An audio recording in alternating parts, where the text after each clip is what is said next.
I spend my time talking to D2C founders every day, and I notice a massive divide in how the top 1% are actually generating profit right now.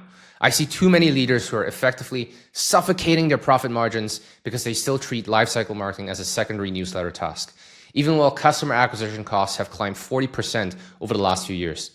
But I also see the brands that are doubling down on email, SMS, and push. They treat their own channels as the central nervous system of their entire business to scale revenue without actually having to increase ad spend proportionately. The difference between them is growth rate and bottom line profit. In this video, I want to show you exactly how to turn these channels into high margin profit engines by sharing what is proven to work in 2026 and what has officially become dead weight. If you're watching your customer acquisition costs climb 40% year on year, you already know the math doesn't work the way it used to. The only way to protect your margins is to own the customer relationship so deeply that you aren't paying Meta or Google to buy the same customer over for a second or third time. When we built this for high growth brands, there are three specific areas that we focus on.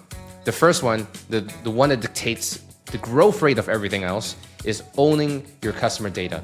Now think about it this way. If you're relying on an algorithm to tell you who your customers are or who your customer is, you're already behind. You need to know them yourself. And that starts with identifying their intent the second that they hit your site. The execution of this is simple, but constantly overlooked. We move past the lazy email for discount exchange. Instead, we use that first touch point to find out exactly who they are. Look at the skincare space. We aren't just asking for an email. We're asking if they're fighting for fine lines or dark spot issues or breakout issues. Or if you're in music, you might be asking for if they play guitar or drums or other instruments. This allows you to bypass that generic welcome email sequence that most brands and most of your competitors are relying on and delivering a hyper-targeted path from day one. When your competition is batching and blasting the same message and offer to everyone, you're delivering a one-to-one solution at scale that often sees a 28% lift in conversion just right out the gate. But don't just stop at email. Once you know exactly who your customers are and what your customers want, you need a way to reach them instantly without fighting for attention in a crowded inbox. This data becomes the fuel for what I call your speed dial channels. We prioritize SMS and push consent alongside email because these are your highest leverage touch points. In 2026, the SMS inbox is a direct line to your buyers, seeing a 98% open rates and click rates of 8 to 10 times higher than emails alone. One of the biggest leaks that I see is the checkout opt-in. By simply optimizing that checkbox and adding a specific incentive at the finish line, you can see an immediate 1.5% lift in your total subscriber base of SMS. We then compound that with first dibs access to ensure that your most valuable customers are reachable the second a sale drops. By the time a user gets a third message, your system should have already know why they're here, how they want to be reached, and what they want to buy. That is how you turn a lead into a high profit asset.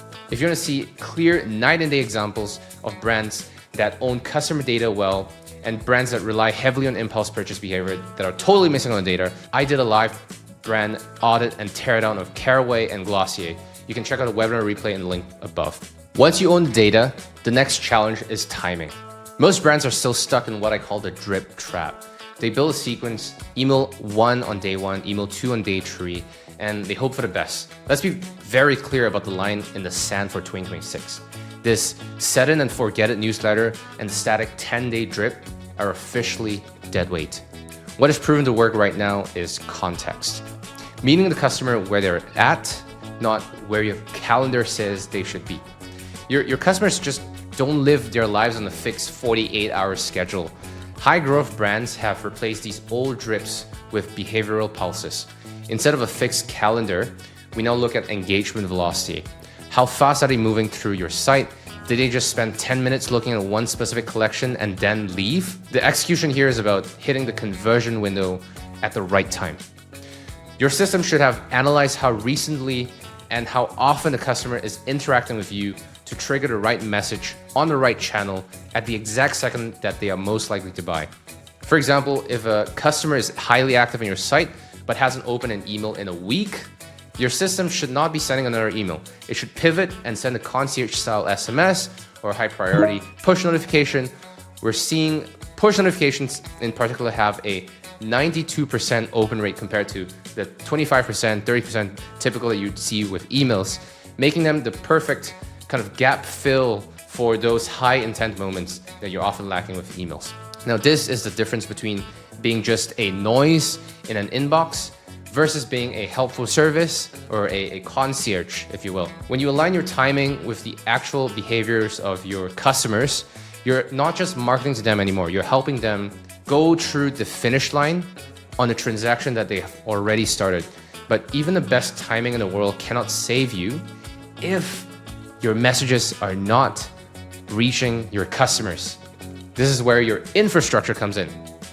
Now, if you want to make sure these revenue generating messages are actually landing where they belong, you have to protect your deliverability. Now, if you want to fix your deliverability and domain reputation for good, I covered this in great length and much deeper steps in my previous video. I talked about why January is the best time to fix your deliverability, but it's never too late to do any time during these next couple of months, or really ever. You can watch it now and execute the fix as soon as you can. You need to protect the path so that the revenue that you're intending to generate can actually flow. Now, before I dive into the final pillar, which is where the money is actually made, I want to make sure that you have the exact and actual blueprints to execute everything that we're talking about. Now, if you want the in-depth insights and the specific step-by-step, play-by-play playbooks that we use to squeeze more profits from these channels, you need to be on our weekly newsletter. This isn't just theory. Aside from retention and lifecycle marketing, we're also sharing the exact CRO and ad strategies being used by the top players in the industry right now. So my goal here is to give you take-home materials, actual frameworks that you can hand to your team or execute yourself and say, hey, go run this and win. If you want that competitive edge for your team, scan the QR code that you see on the screen right now if you're on desktop, or just go down to the description down below if you're on mobile and tap on the link. It's the most direct way to keep your brand in front of the market and win. Okay, let's get into the math that makes this all work. Now, the final pillar is the one that actually determines if you're building a business or just buying a job. I call this the profit first loop. In 2026, chasing vanity metrics like open rates and clicks is officially dead weight. If your team is celebrating a 30% open rate, but your profit margins are shrinking, you're not winning. What is proven to work right now is aligning every automated flow with your actual unit economics. Remember that 40% increase in acquisition costs we talked about? You just can't outrun that anymore by sending more emails alone.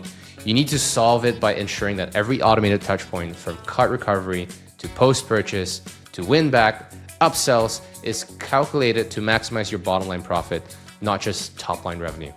The execution here is about dynamic offers. Instead of giving everyone a flat 20% discount to anyone and everyone who abandons your cart, your system should be adjusting the offer based on what the customer is actually worth to you.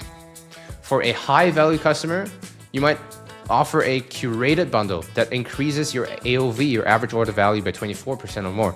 For a first-time browser, you might focus on product education or a first dibs incentive to get them into your speed dial channels we just spoke about. These moves now ultimately turn your own channels into high margin profit engines. Every notification is sent without desperation, without being a desperate plea for a sale. It's now a strategic investment in your brand's long-term equity and winning over the long run with higher AOV and higher LTV.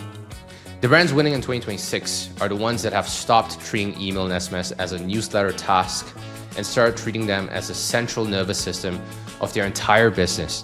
They own their data, they hit the conversion window with perfect timing, and they protect their margins with unit economics-based flow.